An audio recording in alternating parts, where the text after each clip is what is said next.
retour à la Bourse de Paris. Le CAC 40 a ouvert en hausse de 0,14% à 5444,24 points.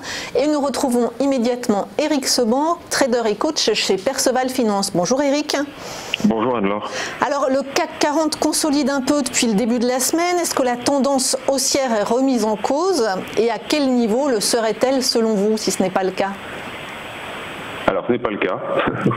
Ce n'est pas le cas. Elle serait remise en cause en cassure de 5200. Voilà, déjà cette zone-là, 240-200. C'est une évidence, tout le monde le voit. Mais avant, il y a quand même un petit peu de place pour les rebonds, notamment parce que de toute façon, l'ambiance générale n'a pas changé. Bon, hier, on a eu une séance un peu rock'n'roll, puisqu'on a ouvert en gap baissier, on a affiché un plus haut annuel pour finir finalement sur un plus bas de 5 jours. Il y a un petit peu d'énervement. Bon, le marché est quand même principalement livré à la spéculation depuis déjà un bon moment. On a bien conscience que le marché ne monte pas sur des convictions. On n'a pas de visibilité moyen-long terme qui incite les gérants à prendre des positions long terme encore une fois, sur des convictions. La faiblesse des volumes, on est d'ailleurs le reflet, puisqu'on n'a absolument pas de variation, ça reste très modéré. Donc un marché qui est monté donc sans achat de conviction, sur des contraintes techniques, il ne faut pas l'oublier non plus, parce que comme il y a beaucoup de spéculation, la spéculation elle se prend les pieds dans le tapis souvent. En tout cas, elle est drivée par des contraintes techniques fortes. Donc ça peut monter, ça peut descendre rapidement, sans pour autant aller chercher des raisons macro ou micro. Ça ne sert à rien parce qu'il n'y en a pas. Donc pour le moment, en tout cas, on a une spéculation qui reste majoritairement vendeuse, et ça a été également une grosse partie du carburant jusqu'à présent dans la hausse. C'est que vous avez un marché qui monte par à coup parce que vous avez des vendeurs qui se coupent. Et puis à chaque fois que ça a retracé, ils ont également freiné la baisse. Donc ça, je vous l'ai expliqué à plusieurs reprises. Quand un vendeur est pas ouvert, il attend un retracement pour sortir sa position. Donc quand il solde sa position, il achète. Donc quand ils sont nombreux, ça freine la baisse. Mais vous ajoutez à ça que les niveaux de sortie qu'ils ont identifiés sont aussi identifiés par les acheteurs, qui eux-là suivent la tendance, n'est-ce pas? Donc ça fait un volume acheteur qui provoque souvent un rebond technique, et c'est ce qu'on a pu constater déjà à 3 reprises. Alors est-ce que maintenant on va en avoir une 4e fois?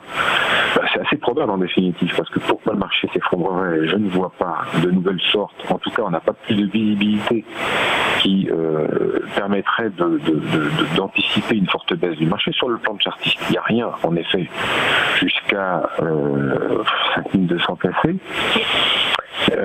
Et avant ça, il y a pas mal de points sur lesquels le marché pourrait rebondir.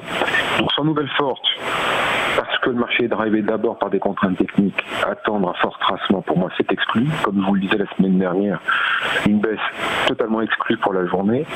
Et puis, en effet, un marché qui peine à monter. Alors, de toute façon, malheureusement, on prend un peu les mêmes heures. Comment? C'est ce que je vous disais la semaine dernière, les remarques que je vous faisais sur le fait que le relais haussier, difficile de l'imaginer, d'où il peut provenir, que accompagner une tendance haussière quand on est au plus haut, ça pose des questions, forcément, on n'a pas envie de porter le drapeau, mais quand même il faut se dire que le contexte n'a pas changé, il n'y a rien à changer. La volatilité reste toujours basse, donc ça veut dire que le niveau d'inquiétude des opérateurs, il est faible.